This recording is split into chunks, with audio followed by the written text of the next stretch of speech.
considerar unos pocos versos de la palabra del 8 al Crónicas, primer libro de las Crónicas, capítulo 14, versículos 8 al 17.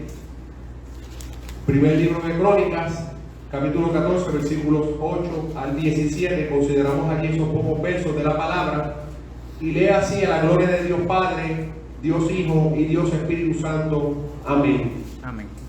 Oyendo los filisteos que David había sido ungido rey de todo Israel, subieron todos los filisteos en busca de David, y cuando David lo oyó, salió contra ellos. Y vinieron los filisteos y se extendieron por el valle de Refaim. Entonces David consultó a Dios, diciendo: subiré contra los filisteos, los entregarás en mi mano. Y Jehová le dijo: sube, porque yo los entregaré en tus manos. Subieron pues a Baal Perasim, y allí los derrotó David. Dijo luego David: Dios rompió mis enemigos por mi mano, como se rompen las aguas. Por esto llamaron el nombre de aquel lugar Baal Perasim.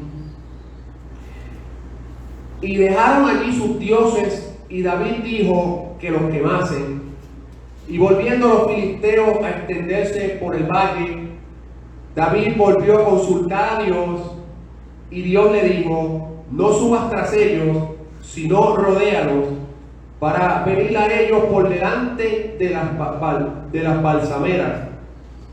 Así que oigas venir un estruendo por las copas de las balsameras, sal luego a la batalla, porque Dios saldrá delante de ti y herirá el ejército de los filisteos. Hizo pues David como Dios le mandó, y derrotaron al ejército de los filisteos desde Gabaón a Gezer. Y la fama de David fue divulgada por todas aquellas tierras, y Jehová puso el temor de David sobre todas las naciones. Alabado sea el nombre del Señor. La clave en esta noche, o en esta mañana, es cuando dice el verso 10: David consultó a Dios. Luego, en el verso 14, David volvió a consultar a Dios.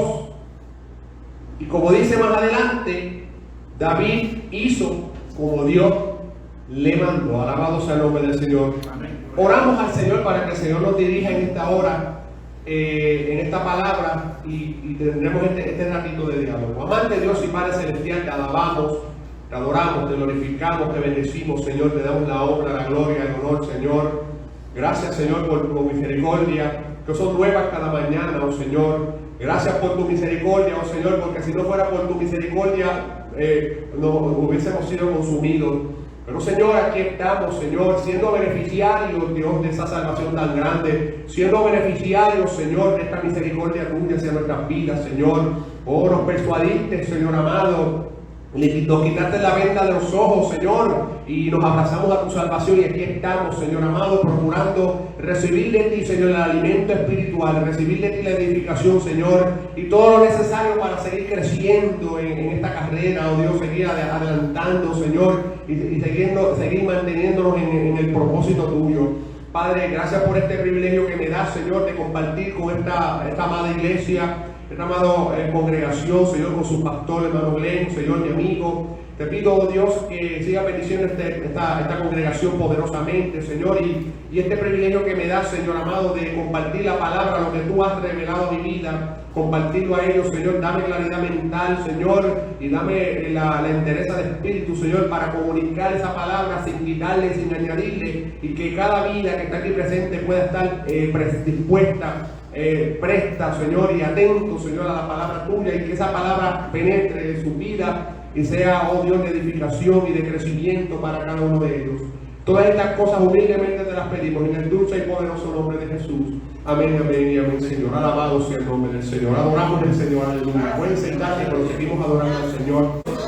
Mis amados hermanos, quiero iniciar esta plática. Y yo no soy un predicador muy largo, así que vamos a ser comedidos en el tiempo. No soy de lo que creo. que el ser humano, el nivel de captación es 20 minutos, 25, 30, a lo mucho. Y pues soy disciplinado en eso, porque lo que queremos es que la palabra de Dios llegue a la vida. Y antes de entrar de lleno, quiero decirle a los hermanos que esta invitación el hermano Glenn me la hizo mucho antes del huracán. Y era para precisamente el 18 de septiembre, que era el día del huracán, que fue el día del huracán, era que íbamos a estar aquí. Y pues, por razones obvias, en aquel momento se compuso. Pero ya Dios esta palabra la había dado y la tenía preparada ya en aquel momento. Así que yo creo que aquí pasó como cuando Daniel estaba orando y se propuso, ¿verdad?, buscar el rostro del Señor. Y ya la respuesta de Dios venía en camino, pero se tardó 21 días en llegar. Así que la palabra, ya Dios, cuando Glenn me hizo la invitación, ¿verdad? Y siempre responsablemente nos ponemos en las manos de Dios para pedirle a Dios la dirección de lo que Él quiere hablar al pueblo, porque yo no los conozco a ustedes, yo no, ¿verdad? Más allá de Glenn, pues a la iglesia no los conozco, pero buscamos la dirección de Dios para que Dios revele las necesidades del pueblo y en oración, en búsqueda, pues Dios nos revela esta palabra. Y créanme, amados hermanos, que esta palabra tanto ministra mi vida, pero sé que es la palabra para el pueblo. Así que les pido que estén bien atentos, porque es palabra de Dios. No lo reveló carne ni sangre, sino es revelado por Dios. Quiero iniciar contándoles la historia que marcó el fin de las luchas de los gladiadores en el Coliseo Romano. La historia de un hombre que logró cambiar el corazón del imperio romano de aquel momento. Las luchas de los gladiadores eran una forma de entretenimiento morboso para un público sediento de sangre. De más está decir que hay hasta filmes cinematográficos que presentan esa época sangrienta del Imperio Romano y esas luchas de gladiadores hasta la muerte, y personas echadas a las piedras para el entretenimiento de esa gente. El entretenimiento era ver gente morir. Sin duda era una época oscura y cruenta de la historia de la humanidad. A finales del siglo IV de nuestra era, vivió un hombre de nombre Telemaco, proveniente de la región de Asia Menor. Telemaco era un hombre dedicado al monasterio, un monje. Un hombre que lo dejó todo por una vida de servicio completo a Dios, por una vida de devoción a Dios. Y un día, en las horas de sus devociones, escuchó el llamado de Dios para ir a Roma y cumplir una encomienda dada por Dios. El día de su llegada a Roma, la ciudad estaba alborotada, ya que ese día se habría de presentar un gran espectáculo de gladiadores en aquel coliseo. Se estima que en ese día habían sobre 80,000 espectadores en el mórbido e infame espectáculo, donde hombres se enfrentarían a las fieras y los gladiadores lucharían hasta la muerte. Telemaco, y aquí es que está la clave, guiado por la encomienda de Dios en su corazón, entró a aquel estadio atestado de gente. Al iniciarse la primera lucha, Telemaco no pudo contenerse, saltó a la baranda, cayó en la arena y se interpuso entre aquellos dos hombres para tratar de detener su acción de matanza uno al otro. Aquellos espectadores ávidos de correr sangre, indignados por esta inoportuna interrupción de su entretenimiento e inspirados por la furia que los llevaba a tal extremo del deleite en aquellos cruentos enfrentamientos, apedrearon sin piedad a aquel hombre, aquel pacificador, lo apedrearon hasta morir. Imagínense 80,000 personas en un estadio tirando de piedra. Eso era una lluvia. Dice la historia que cuando Honorio, el emperador de aquel momento, fue informado de esto, incluyó a Telemaco entre los mártires victoriosos y puso fin a ese espectáculo representativo de lo más bajo que puede caer la raza humana que no tiene a Dios en su corazón. Y aquí está la clave, mis amados hermanos. Costó la vida a Telemaco, pero ese fue el último espectáculo. Jamás se volvió a celebrar espectáculos alguno en el Coliseo Romano de esta naturaleza. Esta fue la última vez que Roma presenció semejante espectáculo. No se había logrado durante siglos. Lo que no se había logrado durante siglos lo logró el valor y la decisión de un hombre que no solo evidenció un compromiso irrevocable con la paz, con Dios y con Jesucristo, sino que fue sensible y responsivo a su llamado, pasara lo que pasara, costara lo que costara. ¿Y cuál es la enseñanza aquí, mis amados hermanos? que este es el tipo de cristiano al cual debemos aspirar. La palabra enseña, y es un llamado en Apocalipsis 2:10, a ser fiel a Dios, a ser fiel a su palabra, a ser fiel a su causa hasta la muerte, porque todo el que quiera salvar la vida, dijo Jesús, la perderá, y todo el que pierda su vida por causa de mí la hallará, expresó nuestro Señor Jesucristo. Quiero decirle, amados hermanos, que ciertamente no es que a todos Dios nos va a pedir entregar la vida por la causa del Señor, pero ciertamente nosotros tenemos que estar dispuestos para Dios, para cumplir el propósito de Dios, tenemos que estar dispuestos a todo. Y si nos toca la muerte, mejor es la muerte aquí terrenal y pasar la eternidad con Dios, que ganar la vida y después tener la perdición en el infierno o en la perdición eterna. A la luz de lo que, y vamos a ir un momento, ¿no?, a analizar este pasaje bíblico que leímos del primer libro de Crónicas, pero lo que quiero establecer con ustedes en esta hora, mis amados hermanos, es que cuando procuramos el consejo y la dirección de Dios al pie de la letra, antes de emprender y llevar a cabo cualquier importante tarea o acción de vida, cuando buscamos la dirección de Dios y hacemos las cosas como Dios nos pide, es garantía de seguridad y de la victoria y el éxito, cual sea la situación. Y para este mensaje he considerado este primer libro de Crónicas, capítulo 14, versículos 8 al 17. A veces decimos primera de Crónicas, pero es un error porque es las cartas. Cuando es la primera carta de Corintios o segunda. Pero cuando hablamos de Crónicas, o Samuel o Reyes, es primer libro o segundo libro. Así que el primer libro de Crónicas, este libro del Antiguo Testamento, que tenemos que entender o no perder de perspectiva que cuando nosotros leemos cualquier libro del Antiguo Testamento, toda la narrativa de estos 37 libros del Antiguo Testamento tiene su punto culminante en Cristo y lo que hizo en la cruz del Calvario. O sea que no tengamos miedo de ir al Antiguo Testamento y leer de Génesis a Zacarías, porque todo eso no podemos entender lo que hizo Cristo en la cruz si no vemos esa historia que viene de trasfondo. En los libros de Crónicas son parte del conjunto de los libros del Antiguo Testamento, mejor conocidos como los históricos. Y el tema central de estos libros históricos, desde Josué hasta Esther, giran en torno a la historia del pueblo de Israel ya establecido en su tierra como nación, que era la nación de la cual eventualmente vendría el Salvador. Y estos dos libros de Crónicas fueron escritos, se cree, o por lo menos hay bastante consenso entre los estudiosos bíblicos, que pudo haber sido Esdras, el sacerdote Esdras, y fueron escritos posterior al retorno de Israel tras su exilio de 70 años. Y se trató de una forma de volver a relatar la historia presentada anteriormente en el primer y segundo libro de Samuel y el primer y segundo libro de Reyes, ¿no? Es como un resumen, Crónica vuelve a resumir estos dos libros, pero en esta ocasión desde el punto de vista sacerdotal.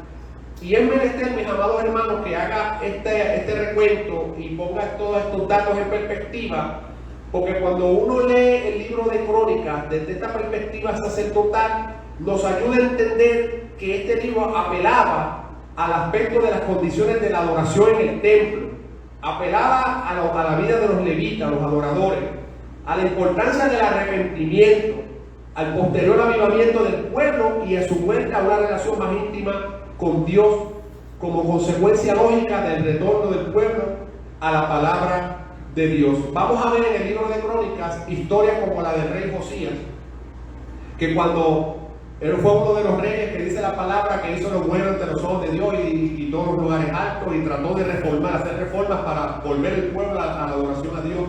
Y el rey Josías, cuando había instruido a los sacerdotes a la remodelación del templo, porque los reyes anteriores habían hecho escante con el templo, en ese proceso encontraron los rollos de la palabra de Dios, que ellos hacían años que ellos no tenían la referencia de leer el libro de la ley.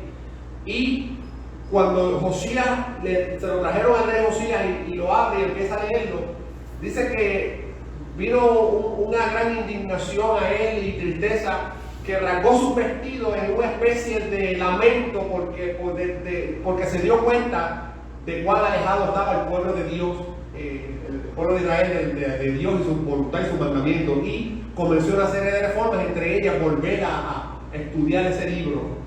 Y el libro de Crónicas nos presenta este lado de aquellas instancias en que el pueblo se volvía a Dios, y esa gente era menester volver a repasar todo esto, porque aquella gente que 70 años después volvieron del exilio no eran los mismos que se habían ido. Fue gente de nuevas generaciones que ellos venían ya con la intención de no volver. Aprendieron la lección de por qué el pueblo tuvo que ser exiliado, tuvo que ser deportado, por qué el templo, el primer templo de Jerusalén fue destruido y pues prácticamente hecho ceniza. Y esta gente, que fueron las nuevas generaciones, volvían ya entendiendo que ya no querían volver a cometer los mismos errores que sus antepasados, no querían caer en la trampa de la idolatría, no querían dar la espalda a Dios, y estaban más conscientes de la soberanía de Dios para la restauración y la preservación de su pueblo. Entonces llegamos aquí al pasaje, entendiendo que Crónicas es un repaso de todo lo que habíamos visto en el primer y segundo libro de Reyes y Samuel. Llegamos a este pasaje del capítulo 14, que está ambientado en la época, pocos años de la muerte del rey Saúl, ante la derrota de los filisteos. Recuerden que el primer rey de Israel fue el rey Saúl. No nos vamos a entrar ahí mucho, ¿no? Pero sabemos que el rey Saúl fue uno de estos reyes que le falló a Dios, que se desvió del propósito de Dios, y Dios tuvo que entonces ungir a David un nuevo rey. Y el rey David, ¿no? Una vez muere el rey Saúl, el rey David es declarado nuevo rey de Israel, y no tardó mucho tiempo, y aquí es que vamos al punto, que no tardó mucho tiempo porque estos viejos enemigos, los filisteos, volvieron nuevamente a la ofensiva. Entiéndase que los filisteos fue un pueblo que por muchos años, desde el tiempo de los jueces, fueron un dolor de cabeza para el pueblo de Israel constantemente. Bajo el reinado de Saúl fue un dolor de cabeza. A cada rato estaban asediados por los filisteos. Y David no era un personaje muy querido por los filisteos. Recuerden que David derrotó al gigante Goliat, a su paladín, le cortó la cabeza.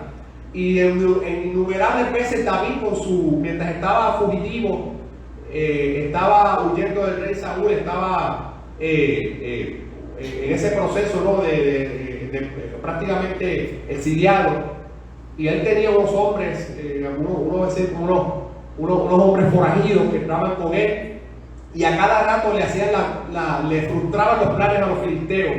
Así que David no era muy querido. Así que los filisteos, una vez supieron que el rey David fue nuevo rey, no tardaron mucho para volver nuevamente a la ofensiva. No se puede negar que había un lógico temor y preocupación por parte de este pueblo filisteo, que por mucho tiempo, como dije, desde el tiempo de Sansón, tuvo al pueblo de Israel en constante opresión, de que un Israel reunificado bajo un solo reino y capitaneado por nada más y nada menos que el rey David, que como les indiqué fue un dolor de cabeza para los filisteos, se volvieron un pueblo más poderoso, con un ejército más numeroso y muy preparado para que sería difícil de someter, como había sido la norma hasta aquel momento. El detalle de este pasaje del cual queremos enfocar para el efecto de este mensaje se trata precisamente de lo que relata el verso 10 que leímos, que más adelante, repetido en el verso 14, David consultó a Dios, alabado sea el nombre del Señor. Aleluya. En otras palabras, David procuró el consejo de Dios antes que el consejo de los hombres. Amén. Y quiero llevarles, amados hermanos, una enseñanza sobre esto, porque esto no se da en un vacío, esto tiene un trasfondo. El resultado de tal acción demostrativa del alto grado de sensibilidad, de madurez, de sabiduría y de temor a Jehová le ganó una crucial e importante victoria para su pueblo. Una victoria que sin lugar a duda representó un antes y un después respecto a la situación de Israel y los filisteos. Yo les pregunto a ustedes, si después de leer esta última batalla que dimos aquí de los filisteos contra David, si usted vuelve a escuchar a mencionar el pueblo filisteo alguna vez más en la palabra posterior a eso, no lo va a encontrar. Dios le dio una victoria aplastante contra los filisteos y los filisteos jamás volvieron a ser un enemigo del pueblo de Israel. En el pueblo de Israel tuvieron otros retos, otros pueblos, otras batallas, pero de los filisteos nunca más tuvo que el pueblo de Israel preocuparse. Dios le dio una victoria tremenda, pero esa victoria fue condicionada a que David hizo exactamente lo que Dios le dijo. Y eso es la enseñanza para nosotros, mis amados hermanos, que si nosotros queremos tener el éxito contra las situaciones que nos asedian, las situaciones de vida, los retos y los desafíos que nosotros tenemos que obedecer a Dios ahí al pie de la letra, pase lo que pase, cueste lo que cueste. Y parece fácil, parece que el papel se ve bonito, yo lo estoy hablando aquí y parece sencillo, pero requiere de una disciplina, requiere de una abnegación, requiere de unas cosas de nosotros, de un negarnos a nosotros mismos para poder estar en esa condición de escuchar la voz de Dios y proceder conforme a ella al pie de la letra. Somos humanos y a veces nosotros nos creemos que sabemos más. Somos humanos y a veces nos creemos que no sabemos todo. Pero eso requiere de nosotros poder negarnos a nosotros mismos. Amén, aleluya.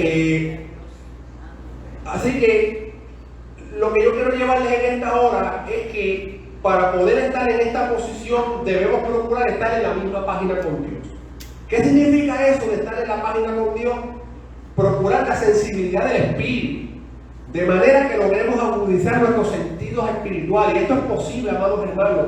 Yo no les estoy hablando aquí nada en abstracto, nada que personalmente, yo sé que el pastor Glenn y muchos hermanos que le sirven al Señor lo han experimentado, que podemos tener nuestros sentidos espirituales agudizados para, entre otras cosas, entre tanto ruido, entiendas, entre tantas voces que pueden hablarnos, entre tantas cosas que están pasando en el mundo, entre tanto ruido, estar en capacidad de escuchar la voz de Dios, distinguir la voz del Espíritu Santo entre tanto ruido y poder estar en capacidad de escuchar esa voz, de procesarla en nuestro ser, en nuestra vida y poder proceder de conformidad a ella.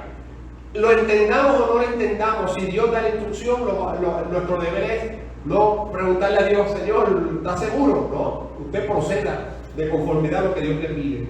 Amén. Las respuestas vienen por su momento. No podemos condicionar a Dios a entender unas cosas para nosotros movernos en la fe y en los propósitos de Dios.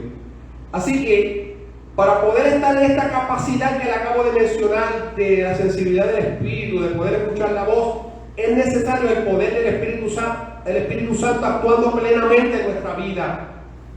Para poder activar ese mover del Espíritu Santo en nuestra vida es necesario asegurar que toda nuestra fe, que toda nuestra confianza esté bien puesta y mantenida en Cristo Jesús y su sacrificio en la cruz. Aquí es que viene la parte, quizás la que mucha gente no están dispuestos. Porque a veces muchas personas dicen, sí, yo creo en Dios, yo creo en Jesús, yo creo. Pero a lo mejor crees un 10%, pero el resto 90% lo crees, estás descansando esa confianza en otras cosas. O a lo mejor crees en Jesús un 20% y el 80% restante en otras cosas. Aquí de lo que se trata es la confianza plenamente en Jesús, 100%. No en otra cosa. No, creo en Jesús, pero a la misma vez creo en el político. No, creo en Jesús, pero a la misma vez creo en mi poder, mi capacidad económica. No, creo en Jesús, pero también creo en tal otra cosa. No, es completamente nuestra fe en Jesús. Y ahí es que a veces a muchos les cuesta trabajo, porque es la confianza en Dios plenamente, en Jesús y lo que hizo en la cruz. Pase lo que pase, cueste lo que cueste, lo que implica una total abnegación de nuestra parte, un acto de autonegación de nosotros mismos y en consecuencia estar dispuestos al señorío de Cristo a nuestras vidas. Como dijo Pablo, ya no vivo yo, sino vive Cristo en mí. Ya yo no tengo el timón de mi vida. Señor, tú eres el que tienes el timón, tú eres el que tiene el regente de mi vida, eres el capitán de mi barca. Yo no me voy a meter ahí, tú me diriges y yo me muevo de conformidad a lo que tú dices. Esa es la parte complicada. Pero amados hermanos, como dice el americano, there's the only thing we're gonna make it. O sea, esa es la única manera que podemos hacerlo, que podemos tener la victoria. Dejar que el señorío de Cristo sea en nuestra vida y nosotros proceder de conformidad a ello, aunque tengamos una lucha con nuestro ego, contra nuestras aspiraciones personales. Llegado a este punto, entonces nos presentamos. Si estamos conscientes de todo esto, si es algo que hasta nos parece obvio, ¿por qué será tan difícil a muchos cristianos poner en práctica algo como esto? ¿Por qué todavía nos empeñamos en tomar cursos de acción importantes y claves de nuestra vida sin consultar a Dios, yéndonos a nuestra manera y sin procurar primeramente su consejo e instrucciones? Eso es lo que Dios quiere hablarnos en esta hora, mis amados hermanos. Vive Dios. Cuando hablamos aquí de que David, dice la palabra que David consultó a Dios, que también es otra manera de decirlo, es que procuró el consejo de Dios. Cuando buscamos en el diccionario la palabra consejo, entre otras cosas significa dar orientación, guía, ayuda para tener y clarificar propósitos. Así que cuando David hizo el acto de consultar a Dios, Dios lo que le ayudó fue a darle guía y le clarificó los propósitos.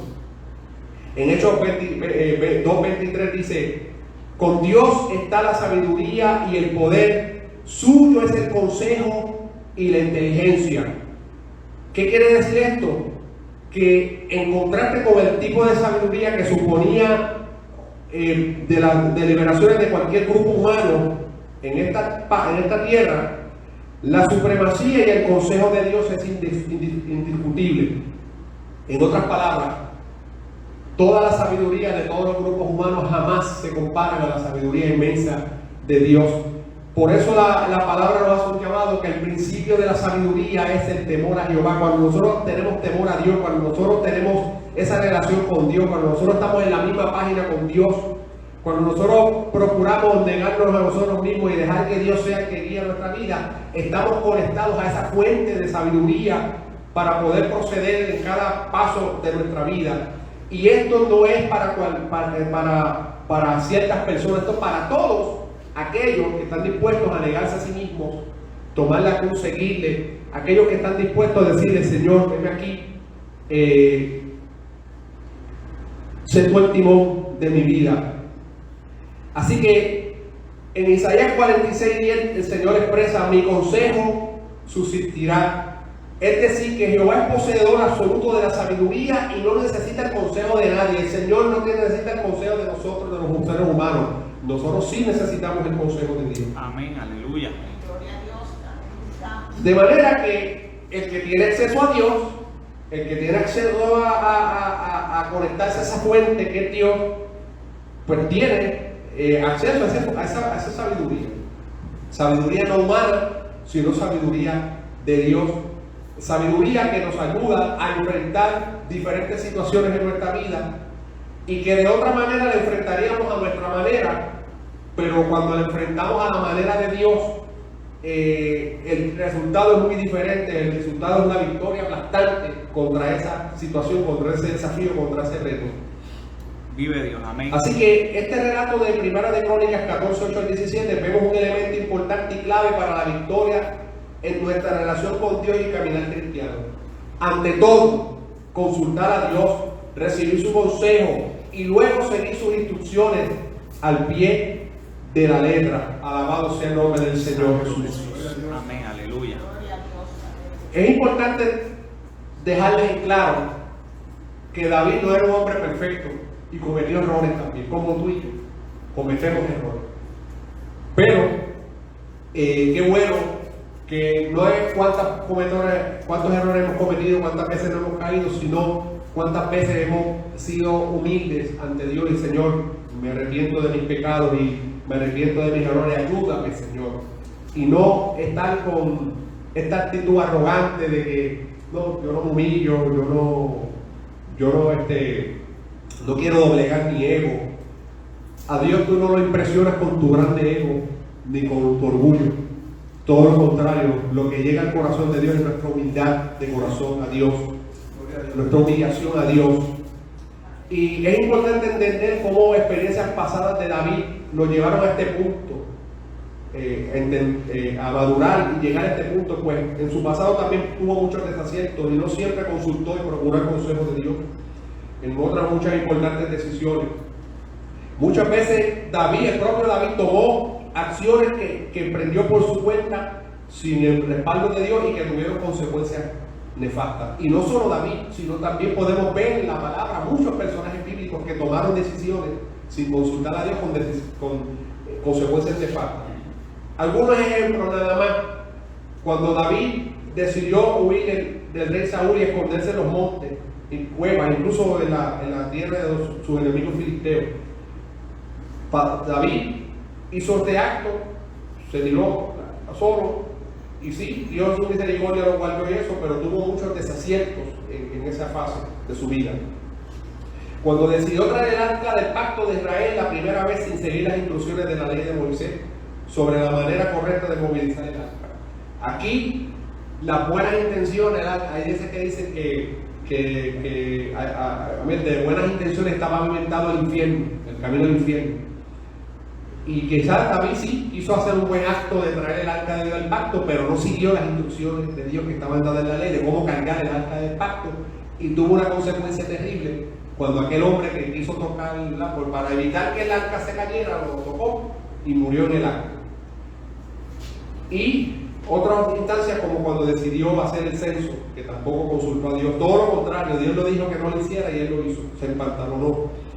Para que vean, mis amados hermanos, que a veces tenemos nuestras altas y bajas y tenemos que tener cuidado que el orgullo y el éxito no se nos suba aquí a la cabeza. Algunos otros ejemplos bíblicos, como Abraham, que decidió tener un hijo de una esclava; Josué, cuando fue engañado por los gabaonitas para hacer una alianza de paz con ellos; Ezequías, cuando cometió la imprudencia de mostrar a los babilonios los tesoros y utensilios sagrados sin consultar a Dios. Y podemos seguir mencionando ejemplos. ¿Qué nos muestran estos ejemplos, mis amados hermanos? Nos muestran la otra cara de la moneda. Cuando no se actúa en obediencia a Dios, cuando se es imprudente, o peor aún, cuando se hace caso omiso a la voz de Dios. Así que son ejemplos que no terminaron bien.